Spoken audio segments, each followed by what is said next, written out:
I still remember the way he used to look at me like I was the only person in the world who mattered, the kind of gaze that made you believe in forever. I was wrong. It started with the small things. The way his phone always seemed to be facing down. The way he started working late, even though I knew his job never required overtime. The way he would smile at his screen but barely glance at me when I spoke. At first, I told myself I was being paranoid, that maybe I was just insecure, overthinking, making problems where there weren't any. After all, we were happy, weren't we? But happiness doesn't disappear overnight. It fades like a candle burning out, until one day, all you're left with is smoke and memories. And then came the moment I could never take back. I wasn't even looking for anything. I was just grabbing his phone to check the time when the message popped up. I miss you, baby. Last night was amazing. My hands went numb. My heart pounded so hard I thought it might crack my ribs. I read the message over and over, hoping I had misunderstood, that it was some mistake.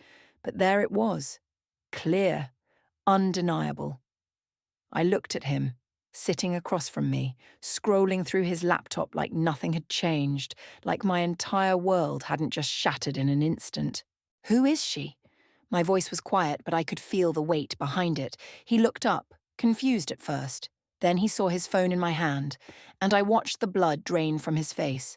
For a second, just a second, I saw something in his eyes. Fear, guilt, regret. But then, like a mask slipping into place, he exhaled and shook his head. It's not what you think. Funny how those words always come out when someone is caught. I wanted to scream. I wanted to throw the phone at him, to demand answers, to make him feel even a fraction of the pain that was twisting inside me like a knife. But I didn't. Because in that moment I realized something. It wasn't just the message. It wasn't just her.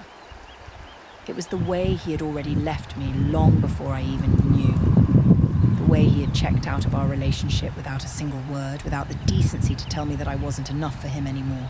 I stood up, and he panicked. Wait, we can talk about this.